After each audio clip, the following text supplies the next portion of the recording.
नमस्कार दोस्तों, आध्यात्म के एक और नए अंक में आपका हार्दिक स्वागत है। दोस्तों, आज शुक्रवार के दिन हम आपके बीच में माँ संतोषी की व्रत कथा के महत्व और माँ संतोषी के प्रभाव से प्राप्त होने वाले फल का विवरण करने जा रहे हैं। तो आइए प्रारंभ करते हैं माँ संतोषी की व्रत कथा। दोस्तों, शुक्रवार के दिन माँ संतोषी का व्रत और पूजन किया जाता है। इस पूजा के दौरान माता की आरती, पूजन तथा अंत में माता की कथा अवश्य सुननी चाहिए। तो आइए जानें शुक्रवार के दिन की जाने वाली संतोषी माता के व्रत कथा के महत्व के बारे में। दोस्तों, एक पौराणिक कथा के अनुसार एक बुढ़िया थी। उसके 7 बेटे थे, 6 कमाने वाले जबकि एक निकम्मा था। बुढ़िया 6 बेटों के लिए रसोई बनाती, उन्हें भोजन कराती और उनसे जो कुछ जूठन बच जाता वह 7वें को दे देती थी। 7वां बेटा एक दिन अपनी पत्नी से बोला, देखो मेरी माँ को मुझ पर कितना प्रेम है। पति के वचन को सुनकर पत्नी ने कहा, क्यों नहीं सबका जूठा जो तुमको खिला देती है। पत्नी के इस प्रकार के वचन कहने पर पति ने कहा, ऐसा हो ही नहीं सकता। मैं जब तक अपनी आंखों से ना देख लूं, मैं इस बात का विश्वास नहीं कर सकता। बहू ने हंसकर जवाब दिया, देख लोगे तब तो अवश्य मान जाओगे। साथियों, दिन प्रतिदिन ऐसे ही गुजरते रहे। एक दिन त्योहार आ गया। घर में 7 प्रकार के भोजन और चूरमे के लड्डू बने। 7वां बेटा वह जांचने को सिर दुखने का बहाना कर पतला वस्त्र सिर पर ओढ़े रसोई घर में सो गया। वह कपड़े में से सब देख रहा था। उसने देखा कि उसके 6 भाई भोजन करने आए। माँ ने उनके लिए सुंदर आसन बिछा नाना प्रकार की रसोई परोसी और आग्रह करके उन्हें खाना भी खिला दिया। वह यह सब देखता रहा। 6 भाई जब भोजन करके उठे तब उसकी माँ ने उनकी जूठी थालियों में से लड्डुओं के टुकड़ों को उठाकर एक लड्डू बना दिया। जूठन साफ कर रही बुढ़िया माँ ने उसे पुकारा और कहा, बेटा 6 भाई ने भोजन कर लिया है, अब सिर्फ घर में तू ही बाकी है, उठ तू कब खाएगा। माँ के इस प्रकार के वचन कहने पर बेटे ने कहा, माँ मुझे भोजन नहीं करना, मैं अब परदेश जा रहा हूँ। माँ ने बड़े धुतकारते हुए शब्द से कहा, कल जाता है तो आज ही चले जा। वह भी बोला, हाँ मैं आज ही जा रहा हूँ। यह कहकर वह घर से निकल गया। दोस्तों, घर से निकलते समय उसको अपनी पत्नी की याद आ गई। वह गौशाला में कंडे अर्थात उपले थाप रही थी। पति वहां जाकर अपनी पत्नी से बोला, हे प्रिय, हम जावे परदेश में, आवेंगे कुछ काल, तुम रहियो संतोष से, धर्म आपनो पाल। पति के इस प्रकार के वचन सुनने पर वह बोली, जाओ पिया आनंद से, हमरी सोच हटाए, राम भरोसे हम रहें, ईश्वर तुम्हें सहाय। 2 निशानी आपन, देख धरू में धीर, सुधिमति हमरी बिसरियो, रखियो मन गंभीर। पत्नी के इस प्रकार स्वर को सुनकर वह बोला, मेरे पास तो कुछ भी नहीं है। हाँ, यह अंगूठी है, ये तुम रख लो, किंतु अपनी कुछ निशानी भी मुझे अवश्य प्रदान करो। पति के इस प्रकार के वचन सुनकर वह बोली, मेरे पास क्या है, यह मेरा हाथ गोबर से भरा पड़ा है। यह कहकर उसकी पीठ पर उसने गोबर के हाथ की थाप मार दी। अपनी पत्नी से गोबर के हाथ की थाप को अपनी पीठ पर लिए वह वहां से चल दिया और चलते चलते बहुत दूर देश जा पहुंचा। दोस्तों, बहुत दूर एक देश में जाकर वह एक साहूकार की दुकान पर जा पहुंचा। वहां जाकर वह कहने लगा, हे भाई, मुझे नौकरी पर रख लो। साहूकार को जरूरत थी, बोला, रह जा। लड़के ने पूछा, मुझे तनख्वाह क्या दोगे? साहूकार ने कहा, काम देखकर दाम मिलेंगे। दोस्तों, साहूकार की नौकरी मिली। वह सुबह 7 बजे से रात्रि 10 बजे तक नौकरी करने लगा।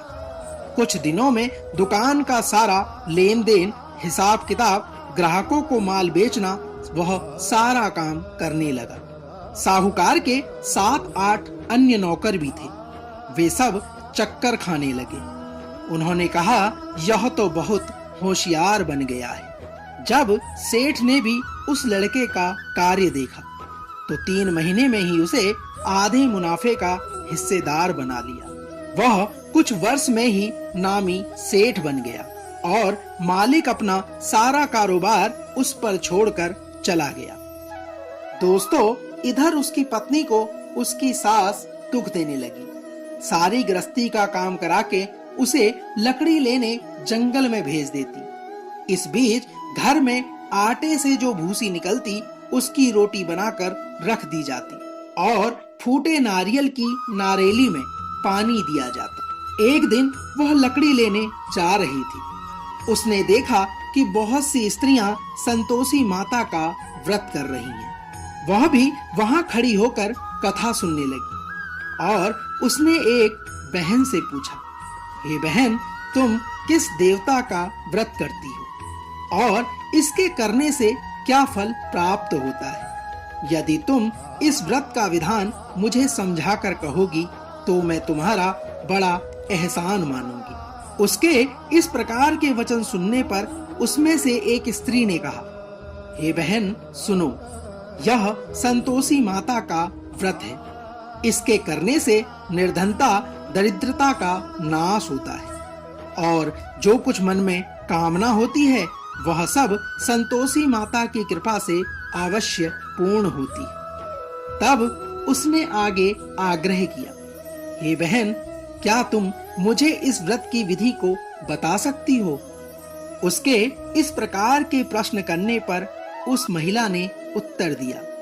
वह बोली, 1.25 आने का गुड़ चना लेना, इच्छा हो तो 5.25 आने का ले लेना, यदि ना हो तो 1.25 रुपये का भी सहूलियत के अनुसार ले आना। बिना परेशानी व श्रद्धा प्रेम से जितना भी बन पड़े सवाया लेना। प्रत्येक शुक्रवार को निराहार रहकर कथा को सुनना, किंतु ध्यान रहे इस बीच क्रम न टूटे। कथा सुनने वाला यदि कोई ना मिले तो घर में घी का दीपक जला उसके आगे या जल के पात्र को सामने रखकर कथा को कहना। जब कार्य सिद्ध ना हो, नियम का पालन करना और कार्य सिद्ध हो जाने पर व्रत का उद्यापन करना। 3 मास में माता फल पूरा करती है। यदि किसी के ग्रह खोटे भी हैं तो भी माता वर्ष भर में कार्य को सिद्ध कर देती है। फल सिद्ध होने पर उद्यापन अवश्य करना चाहिए। कभी बीच में उद्यापन नहीं करना चाहिए। उस महिला ने कहा, उद्यापन में 2.5 सेर आटे का खाजा तथा इसी परिमाण से खीर तथा चने का साग करना, 8 लड़कों को भोजन कराना, जहां तक हो सके देवर, जेठ, भाई बंधु के हों। यदि ना हो तो रिश्तेदार और पास पड़ोसियों को बुला लेना। उन्हें भोजन करा यथाशक्ति दक्षिणा दे। माता का नियम पूरा करना। उस दिन घर में खटाई का बिल्कुल उपयोग ना हो। उस महिला से इस प्रकार संतोषी माता की कथा और व्रत की विधि को जानकर वह बुढ़िया के लड़के की बहू वहां से चल दी। उसने रास्ते में प्रण किया कि वह मां संतोषी का व्रत रखेगी। दोस्तों, रास्ते में आते हुए उसने लकड़ी के बोझ को बेच दिया और उन पैसों से गुड़ चना ले माता के व्रत की तैयारी कर आगे को चल पड़ी और सामने मंदिर देखकर पूछने लगी, हे बहन, यह मंदिर किसका है? सब कहने लगे, यह संतोषी माता का मंदिर है। यह सुनकर माता के मंदिर में जाकर वह उनकी चरणों में लेटने लगी। दीन हो विनती करने लगी, हे मां, मैं निपट अज्ञानी हूँ, व्रत के कुछ भी नियम नहीं जानती। हे माता जगत जननी, मेरा दुख दूर कर, मैं तेरी शरण में आई हूँ। माता को दया आ गई। एक शुक्रवार बीता कि दूसरे को उसके पति का पत्र आया और तीसरे शुक्रवार को उसका भेजा हुआ पैसा भी आ पहुंचा। यह देख जेठ जिठानी मुंह सिकोड़ने लगी, लड़के ताने देने लगी और कहने लगे अब तो काकी के पास पत्र आने लगे, रुपया आने लगा, अब तो काकी की खातिर बढ़ेगी। बेचारी सरलता से कहती भैया कागज आवे रुपया आवे, हम सब के लिए ही यह अच्छा है। ऐसा कहकर आंखों में आंसू भरकर माँ संतोषी माता के मंदिर में आ मातेश्वरी के चरणों में गिरकर रोने लगी। बोली हे माँ, मैंने तुमसे पैसा कब मांगा है, मुझे पैसे से क्या काम है, मुझे तो अपने सुहाग से काम है, मैं तो अपने स्वामी के दर्शन मांगती हूँ। तब माता ने प्रसन्न होकर कहा जा बेटी, तेरा स्वामी अवश्य आएगा। यह सुनकर खुशी से बावली होकर घर में जाकर वह कार्य करने लगी। अब संतोषी माँ विचार करने लगी, इस भोली पुत्री को तो मैंने कह दिया है कि तेरा पति अवश्य आएगा, लेकिन वह कैसे आएगा, वह तो इसे स्वप्न में भी याद नहीं करता। अब मुझे उसे याद दिलाने के लिए जाना पड़ेगा। इस तरह माताजी उस बुढ़िया के बेटे के पास जाकर स्वप्न में प्रकट हो कहने लगी, हे साहूकार के बेटे, सो रहा है या जागता है? वह कहने लगा, माता सोता भी नहीं जागता भी नहीं हूँ, कहो क्या आज्ञा है? माँ ने कहा, तेरे घर बार कुछ है या नहीं? उसने कहा, मेरे पास सब कुछ है, मेरी माँ है, बहू है, किस बात की कमी है? माँ ने कहा, भोले पुत्र, तेरी बहू घोर कष्ट उठा रही है, वह तेरे लिए तरस रही है, तू जाकर उसकी सुधि ले। माता के वचन को सुनकर वह बोला, हाँ माताजी, मुझे यह तो मालूम है, परंतु जाऊं तो कैसे जाऊं? परदेश की बात है, लेन देन का कोई हिसाब नहीं, कोई जाने का रास्ता दिखाई नहीं देता। हे माँ, मैं कैसे चला जाऊं? बेटे के इस प्रकार के वचन कहने पर माँ संतोषी ने कहा, मेरी बात मान, सवेरे नहा धोकर संतोषी माता का नाम ले, घी का दीपक जला, दंडवत कर दुकान पर बैठ जा। देखते ही देखते तेरा सारा लेन देन चुक जाएगा, जमा का माल बिक जाएगा, सांझ होते होते धन का भारी ढेर लग जाएगा। अब स्वप्न में माताजी की बात को मानकर वह नहा धोकर संतोषी माता को दंडवत कर घी का दीपक जला दुकान पर जा बैठा।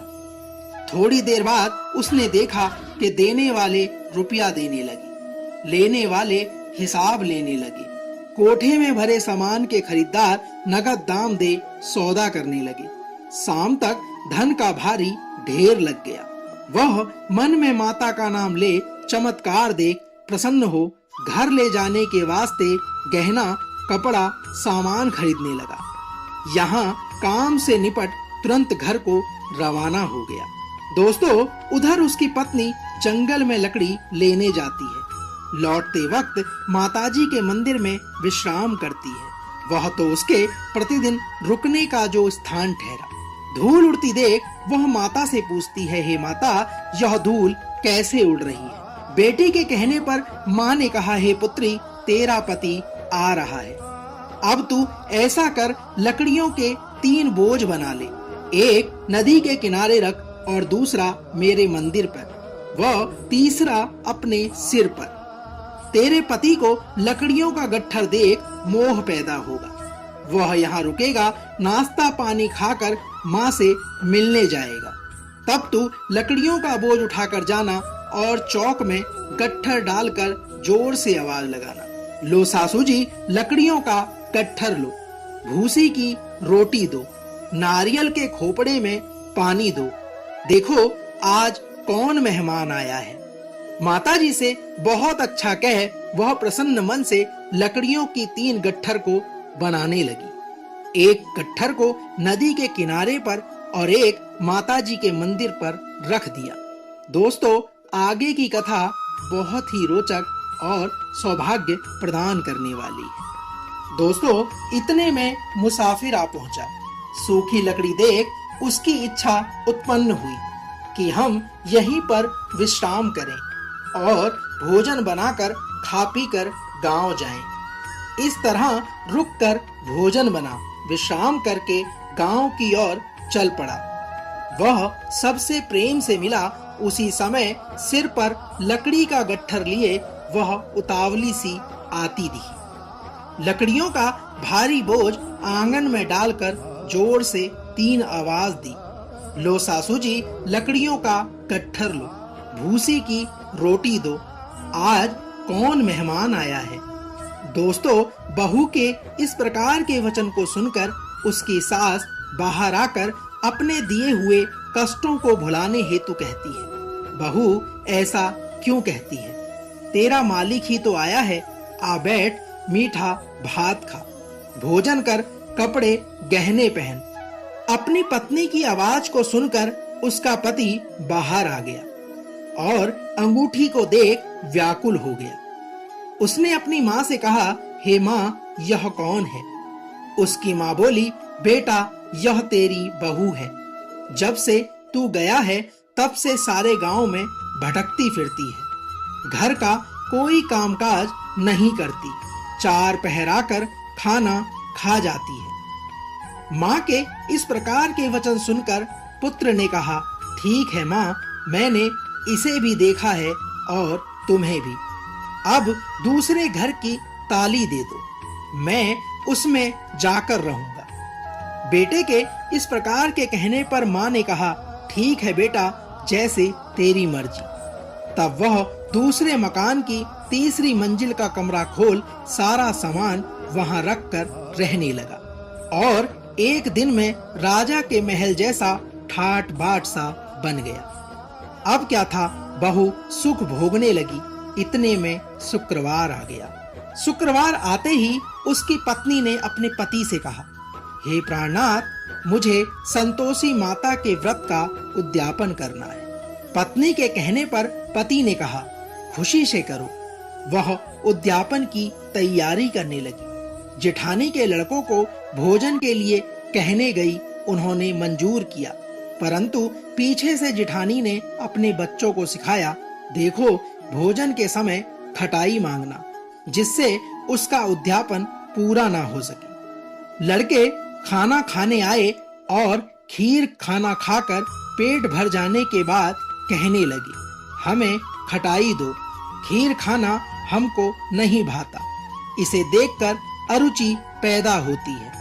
वह कहने लगी, भाई, खटाई किसी को नहीं दी जाएगी, यह तो संतोषी माता का प्रसाद है। उसके इस प्रकार के वचन को सुनकर लड़के उठ खड़े हुए, बोले, पैसा लाओ। भोली बहू कुछ नहीं जानती थी, इसलिए उन्हें पैसे दे दिए। लड़के उसी समय हट करके इमली खटाई लेकर खाने लगे। यह देखकर बहू पर माताजी को क्रोध आ गया और राजा के दूत उसके पति को पकड़कर ले गए। जेठ जेठानी मन माने वचन कहने लगी कि लूट लूट कर धन इकट्ठा करके लाया था, अब सब मालूम पड़ जाएगा जब जेल की मार खाएगा और कठोर दंड को सहेगा। अपनी जेठ जेठानी की बातों को सुनकर बहू यह सहन नहीं कर सकी। वह रोती हुई माताजी के मंदिर गई और कहने लगी, हे माता, तुमने यह क्या किया? हंसाकर अब भक्तों को रुलाने लगी। बेटी के रुदन करने पर माँ ने कहा, बेटी, तूने उद्यापन करके मेरा व्रत भंग किया है। वह कहने लगी, माता, मैंने कुछ अपराध किया है। मैंने तो भूल से लड़कों को पैसे दे दिए थे, मुझे क्षमा करो। मैं फिर एक बार आपका उद्यापन करूंगी। माँ ने बेटी से कहा कि इस बार तुम भूल मत करना। बेटी ने माँ से कहा, माँ, अब भूल नहीं होगी, यह बताओ कि अब वह कैसे आएंगे। माँ ने कहा, हे पुत्री, तेरा पति तुझे रास्ते में आता मिलेगा, वह माता के वचन को सुनकर रास्ते में निकली तो उसका पति वहां आते मिला। तो उसने पूछा कि वह कहाँ गए थे। तो उसने कहा कि इतना धन जो कमाया है उसका टैक्स राजा ने मांगा था, वह भरने गया था। वह प्रसन्न होकर बोली, भला हुआ, अब घर को चलो। कुछ दिन बाद फिर से शुक्रवार आया। उसने अपने पति से कहा, मुझे फिर से माता का उद्यापन करना है। पति ने कहा, अवश्य करो। बहू फिर जेठ के लड़कों को भोजन को कहने गई। जेठानी ने एक दो बातें सुनाई और सब लड़कों को सिखाने लगी, तुम सब लोग पहले ही खटाई मांगना। लड़के भोजन से पहले कहने लगे, हमें खीर नहीं खानी, हमारा जी बिगड़ता है, कुछ खटाई खाने को दो। लड़कों के इस प्रकार के वचन को सुनकर वह बोली, खटाई किसी को नहीं मिलेगी, आना हो तो आओ। और वह ब्राह्मण के लड़के लाकर भोजन कराने लगी। यथाशक्ति दक्षिणा की जगह एक एक फल उन्हें दे दिया, जिससे संतोषी माता प्रसन्न हुई। दोस्तों, माता की कृपा होते ही 9वें मास में उसके चंद्रमा के समान सुंदर पुत्र प्राप्त हुआ। पुत्र को पाकर प्रतिदिन माता जी के मंदिर को वह जाने लगी। माँ ने सोचा, यह रोज मेरे पास आती है, क्यों ना आज मैं इसके घर पर चलूं। यह विचार कर माता ने भयानक रूप बनाया। गुड़ चने से सना मुख, ऊपर सूंड के समान होठ, उस पर मक्खियां भिनभिना रही थी। देहली पर पैर रखते ही उसकी सास चिल्लाई, देखो कोई चुड़ैल डांकनी चली आ रही है, लड़कों इसे भगाओ, नहीं तो यह किसी को मार कर खा जाएगी। लड़के उसे भगाने लगे और चिल्लाकर खिड़की बंद करने लगे। यह सब प्रकरण बहू रोशनदान से देख रही थी। वह प्रसन्नता से पगली बन चिल्लाने लगी, आज मेरी माता मेरे घर आई है और वह बच्चे को दूध पीने से हटा देती है। दोस्तों, इतने में उसकी सास का क्रोध फट पड़ा। वह बोली, क्या उतावली हुई है, बच्चे को पटक दिया। इतने में माँ के प्रताप से लड़के ही लड़के नजर आने लगे। बहू ने अपनी सास से कहा, माँ, मैं जिसका व्रत करती हूँ यह वही संतोषी माता है। दोस्तों, सब ने माता जी के चरण पकड़ लिए और विनती कर कहने लगे, हे माता, हम सब मूर्ख हैं, अज्ञानी हैं, तुम्हारे व्रत की विधि को नहीं जानते। हमने आपके व्रत को भंग करके बड़ा अपराध किया है। हे जगमाता, आप हमारा अपराध क्षमा करो। दोस्तों, इस प्रकार की दंडवत वंदना को सुनकर माता प्रसन्न हो गई। बहू को माता ने जिस प्रकार फल प्रदान किया, वैसा ही माता सबको प्रदान करे। जो इस कथा को पढ़े और इसका श्रवण करे, उसका सभी मनोरथ पूर्ण हो। दोस्तों, तो यह था संतोषी माता व्रत की कथा का सार। हम आशा करते हैं कि आज का यह अंक आपको अवश्य पसंद आया होगा। कल एक और नए अंक के साथ फिर आपसे होगी मुलाकात। तब तक जय संतोषी माँ।